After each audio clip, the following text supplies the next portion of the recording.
Hello, good people of YouTube. Mountbatten here. And today we have a couple of bits of news to go over.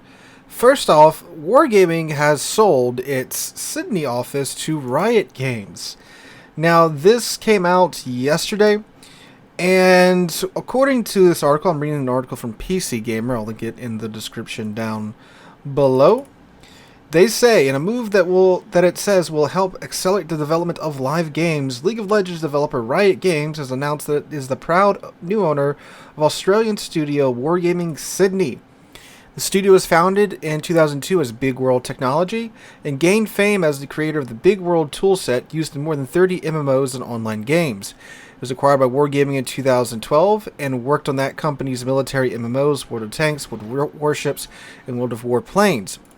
Following this acquisition, it will be renamed again to Riot Sydney and will work to support League of Legends, Valorant, and Riot Tech teams. We are really excited to bring these talented developers and teams to Riot, Riot Games co-founder and president Mark Merrill said. The Rioters that have had the opportunity to work with members of the Sydney team are confident not only in the tech they've built over the years, but more importantly in the people who've built it. Naz Naresh Hirani, head of development, Riot Sydney, and the dev teams at the studio have a long history of working in ways that will complement Riot's ability to deliver value to our players. We really look forward to collaborating with them. Riot described its new Sydney operation as one of the largest development studios in Australia. Riot didn't specify how many employees it has, but it was said to be home to over 100 devs when Wargaming Sydney joined Australia's Interactive Games and Entertainment Association in 2019. It's a relatively small slice of Wargaming's pie, according to LinkedIn, which according to LinkedIn has more than 5,500 employees spread across nearly a dozen studios around the world. But it's an important acquisition for Riot, which is maintaining and developing not just one but two major live games, and has other irons in the fire as well. Being part of Wargaming has been a phenomenal journey for us over the last 10 years, and it's helped our studio grow and thrive, Riot Sydney head of development Naresh Hirani said. We were really impressed by the cultural fit we've experienced in our dealings with everyone at Riot. We can't wait to bring our expertise in global development to the respective teams. Riot Sydney will continue operating out of its current offices, and Riot said that the entire dev staff will be retained. The publishing team and the ownership of Big World will remain with Wargaming. So that's interesting. So if you guys don't know, Wargaming started out this year with 18 studios around the world, and now they are down to 14. Yeah, 14, because they closed down the Minsk studio, they closed down the Moscow studio, and then they let Lesta go. So they were at 15, so now they're down to 14 studios around the world. That's it's quite interesting. Now, you could easily say that, oh, the player base is shrinking, so they need less studios to work on their games. Sure, that could be an argument. But what's probably going on is that, like they've said in the past, the amount of modifications done to the game engine, which started out life as the Big World engine, the amount of visual upgrades, the lighting engine changes, the shadow engine changes that we just got recently, a lot of the way that the engine processes and, well, does everything has been changed to where it is essentially an entirely new engine that does commonly have quite a few interesting bugs, as we've seen, especially here over the past couple of months with the various gun bugs and such. It is an old engine. It is for about 10 years old at this point. Shoot, man, that is quite the age. But again, it's been overhauled and upgraded so many times that it's basically a new engine. I mean, a lot of game companies do this too. Frostbite, I think they're still using the same Frostbite that... well, it is the same Frostbite that's been used since, I think, like Battlefield 2. And they just keep upgrading it. It's like when you see Frostbite 3, Frostbite 4, when you load up the various Battlefield games. It's the same engine. It's just been updated a lot. I mean, shoot, Bethesda is notorious for using its creation engine that it's been using for so long. They've been upgrading it and upgrading it and upgrading it, and it's just kind of chugging along. I think it's one of the older game engines still in use today. So it is entirely possible that, well, since they've had this engine, and they've had their teams been working on this engine for the past 10 years. I mean, I'm sure there's plenty of the devs at Wargaming that are very familiar with this engine, despite some of the weird spaghetti code bugs that we do get from time to time, that they don't need an entire studio dedicated to it anymore. And there's also the argument, too, that they did let 3 studios essentially go. They completely closed down the Moscow studio and the Minsk studio, and they just let Lesta go. They didn't sell it. I'm sure they'll probably be selling the buildings and some of the assets with them, but they're not selling a host studio and a dev team and such. In a lot of cases, employees were unfortunately just let go, so they didn't get, as much financial compensation as they probably wanted out of it. And they did say that the move was going to be quite costly for them. So this could be a way of them, of course, trying to recover some of that cost. Because, hey, there's a studio that we don't really need anymore. We've got this engine that we've been working on for a decade now. We have staff in our other studios that are very familiar with this engine. So we don't really need a whole studio just set aside for this engine. This was a support studio. And again, it wasn't one of the main studios, which, well, Lesta and Minsk were the 2 main studios. I'm not exactly sure what's happening with them now. I've heard that the studios in Poland, in was it Warsaw, I think, is kind of the hub for World of Tanks now. And I wouldn't be surprised if World of Warships winds up somewhere there too, somewhere in that Central European area. But again, I don't know, not wargaming. This is, again, it's just all speculation. So what does it mean for the game? Well, I wouldn't expect much to change. Again, it's a support studio, it's not a main studio. Definitely wasn't the studio that was working on World of Warships, so I don't think it'll really mean too much. Maybe if some really big engine issue comes up, like there's a major, I don't know, they managed to break the Eldrick code that is the World of Warships engine, we might be in a tough spot for a while. But again, as I'm sure, these guys have been working with this engine for a decade now, so I think we'll be all right. All right, next round of information comes in the way of some changes and some buffs. I would say these are overall buffs to the British submarines. They do mess with some of their other stats to kind of compensate for these buffs that they're getting. Tromp also gets buffs across the board, and Renown 44 gets some changes to her as well. Now, this is in a DevBlog. Link to this will be in the description down below. So, the DevBlog says, changes to test ships, 11.10, closed test. Based on testing results, we're applying changes to Tromp, British Submarines, Omano, and Renown 44. So, Tromp. HE bomb airstrike range increased from 8 to 10 kilometers. Torpedo range increased from 10 to 12 kilometers. Main battery reload time reduced from 5.5 to 5.2 seconds. Now this is interesting because Trump has basically seen nothing but buffs in every single update we've seen about Trump. And like I said in the original Trump DevBlog video, her stats really weren't that great for a tier 10 DD. It seemed like they forced her to give up, well, the ability to DD for these airstrikes. Now these airstrikes have, I believe, like a 45-second reload time, and they do have to stack on top of one another. So like airstrike 1 has to reload, then airstrike 2 gets to reload after airstrike 1 gets done reloading. So even though it's 45 seconds, it's still a bit before she can drop 2 airstrikes again. But her gun reload time was terrible, her speed was terrible, her HP was okay, and her torpedo range wasn't that great either. And now here we're seeing her airstrikes getting a range increase, torpedoes are getting a range increase, main battery is getting a pretty decent reload increase from 5.5 to 5.2 seconds. That's pretty good.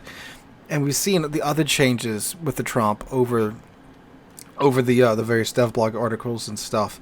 So I guess she isn't really performing as well. I mean, again, you gotta think, sure, she has the airstrikes, but most of the time that you're playing the ship, like with the Dutch cruisers, you don't use the airstrikes. I mean, obviously using the guns, using the ship's armor, using the ship's maneuverability, and the Trump was, by all accounts, a pretty terrible tier 10 DD. So I guess it's not really a big surprise that she's getting buffed like this so constantly. Alright, so the British submarines. So TLDR, across the board, their range of the torpedoes were increased. The damage that the torpedoes do were increased by roughly 1,000 and change. Like, the Undine. The torpedoes, the fully upgraded ones, their damage was increased from 4,630 to 6,267, and the range of the torpedoes were also increased from 8 to 10 kilometers. And that's basically it across the board. A 2-kilometer range buff and then a damage buff. The biggest buff that I'm seeing is to the tier 10, the Thrasher. The researchable torpedoes, their range got bumped up from 10 to 12 kilometers, and the damage was increased from 5,167 to 7,833. So it sounds like pretty big buffs, and they are. But then they went back and they absolutely slashed the flooding chance of these torpedoes. So these torpedoes across the board had a 77% flooding chance. That has now been reduced to around 32% for most of them, 36% on the Sturdy and the Thrashers default torps, and with the Thrasher's upgraded torps, and with the Sturdy's upgraded torps. The Thrasher's upgraded torps gets a 42% flooding chance after the buff. After the changes. So the British submarines were supposed to be, at least from what Wargaming said, they're stealthy. They have a lot of torpedoes, but they're very, very immaneuverable, and they have a very long underwater time, but with no rear-facing torpedoes, and they do not have any unguided torpedoes. All they have are the acoustic torpedoes. So these are the acoustic torps, only doing 7,000 damage. Now, granted, with the Thrasher doing 7,833 maximum damage, she does have 11 torpedo tubes in the front. So that's about 70,000 damage coming out of that submarine. And of course, if you get the double ping and you have the commander skill, you can bump that up quite a bit. But yeah, the short range of the torpedoes. Now, the Thrasher has a 12-kilometer range with the fully upgraded torps. That's pretty decent. But the other ones, 11 kilometers with the Sturdy maximum range, Undine with the 10-kilometer maximum range. That's really close with these with these acoustic torpedoes. And you got to remember too, they can't do the dummy fire torpedo thing. The shotgun. Well, they can shotgun, but it's not going to work that well because the torpedo alpha damage is so low. You won't be able to, especially when you get to the tier 8 into the tier 10. You can try it, but it's not going to work that well because you don't have the alpha to knock the ship out. So once you come to the surface, throw your torpedoes at them. You don't kill them unless they're on half health anyway. You're dead because now they know where you're at.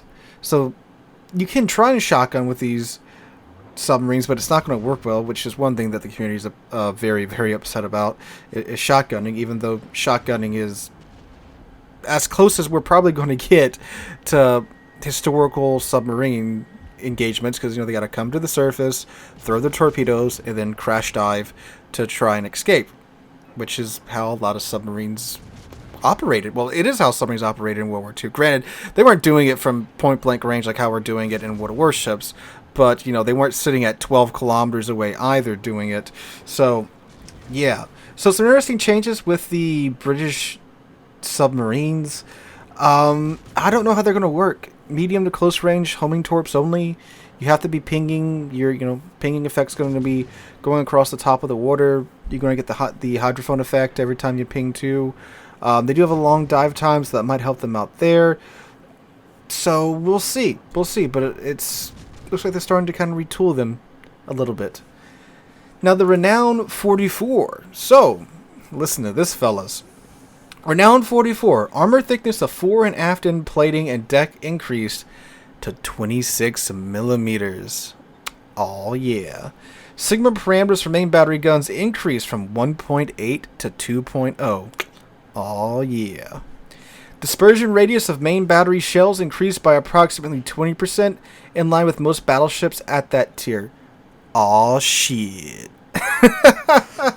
But wait, there's more. Main battery reload time reduced from 27 to 25 seconds.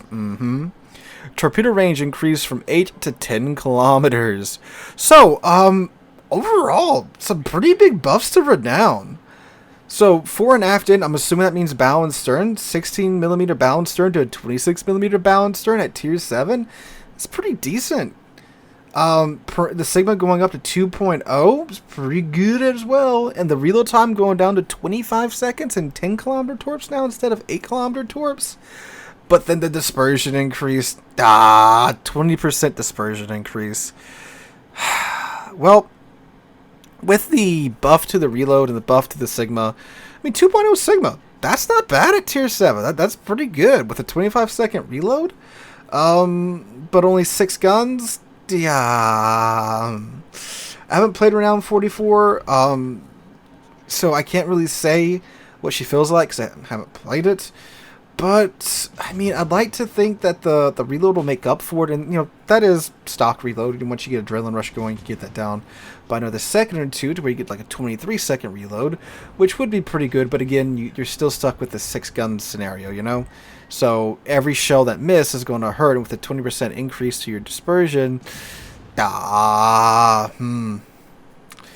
in line with most battleships at the tier. So... that sounds like they're just saying she's going to have, you know, average tier 7 battleship dispersion. But I can see the reload kind of picking up for it.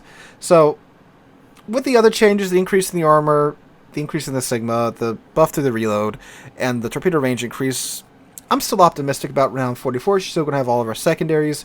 And I think this is going to be a fairly close range battleship anyway. So, I think we're still doing good here with the Renown. I'm sorry, close range battle cruiser. All those secondaries. So I think we're still doing pretty decent here with the Renown. I don't want to write her off just yet just because of one negative in the middle of literally 4 other buffs. Alright, so the Amano, which is the tier 7 Japanese cruise. I think this is what we're getting in the first round of the battle pass if you pay for the premium battle pass, but I do think she's coming out later for as a normal premium. I think, don't quote me on that. HE shells parameter changed. Armor penetration capabilities reduced from 31 to 26. Maximum damage reduced 2600 to 2450. So her HE got booped. Down from 31 to 26. Ooh, man, I didn't know she had 31 millimeters of HE pen at tier 7. That's downright good. So now you got to take IFHE if you want to get near that again. So, sad panda for the Amano. And they nerfed the excellent Japanese HE Alpha. Very sad, Amano. Japanese just can't catch a break, can they? Even when they have a new line of light cruisers coming out, they're looking fairly promising. Something's got to get wonked with a nerf bat. Alright guys, that's all I got for today in your weekly roundup of Wargaming news by Wednesday. We'll see. Normally they release DevBlogs on Tuesday. And that's all that we have so far. But they've also been known to throw out some really wonky ones here and now and then during the week.